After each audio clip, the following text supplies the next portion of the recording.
ఏమిటి ఐహిమూషిక న్యాయము అని అంటే, పాములోడు ఒక పామును బట్టి బుట్టలో వేశాడు.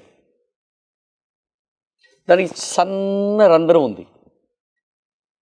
ఆ రంధ్రంలో నుంచి పాము అయితే బయటికి రాలేదు.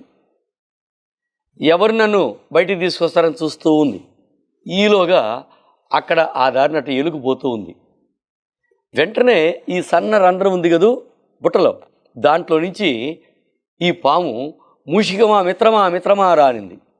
ఇది ఎవరు, నన్ను ఎక్కడెవరు మిత్రమా అంటున్నారు అని ఇటు చూస్తే ఆ రంధ్రంలో నుంచి కళ్ళు కనపడుతున్నాయి, పాము యొక్క కళ్ళు. ఏమిటిది, దానికి నాకు అస్సలు పడదు, పైగా మిత్రమా అంటుంది, అయినప్పటికీ కూడా ఏందో తెలుసుకుందామనే ఉద్దేశంతో అక్కడికి పోతుంది.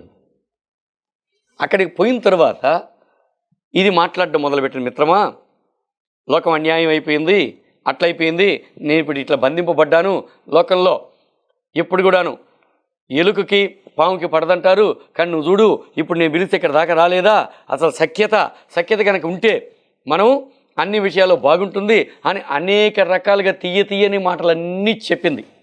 అది ఈ తీయటి మాటలకి, అంటే ఎంతటి వాళ్ళైనా పొగడతలకి లొంగిపోతారు. అందుకనే పురాణం మనల్ని అడుగడుగునా జాగ్రత్త పరుస్తూ పోతుంటుంది. సరే అని నమ్మింది ఇది ఎలుక. ఎప్పుడైతే నమ్మిందో, అయితే మిత్రమా ముందు నేను బయటికి రావాలి కదా, బయటికి రావాలి అని అంటే దీన్ని నేను ఎంతవరకు వస్తానో అంతవరకు కొరికేసాయి అనింది. మళ్ళీ అడిగింది ఇది, అయినా మిత్రమా నువ్వు బయటకు, అయ్యో మిత్రమా ఇంతగా నాకు స్నేహం కుదిరిన తర్వాత నిన్ను కూడా నీ పని చేస్తానా నేను అని చెప్పేటప్పటికీ అదేం ఆలోచన చేసిందంటే, సర్లే మనం సఖ్యతగా ఉంటే హాయిగా పాము కనుక నా వెనకాల కనుక ఉండిందంటే మిగతా జంతువులు కొన్ని భయపడతాయి అని ఉద్దేశంతో అది కూడా వల్ల కొరికేసింది. ఎంతవరకైతే ఆ రంధ్రంలో నుంచి ఆ సర్పం రాగలదో అంతవరకే కొరికింది.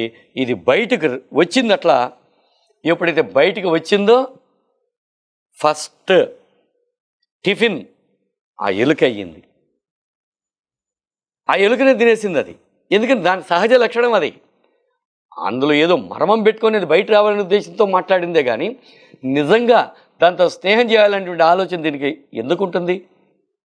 బద్ధవైరంతో ఉండేటువంటి వాళ్ళు కనుక ఇది అహిమూషిక న్యాయం అంటే.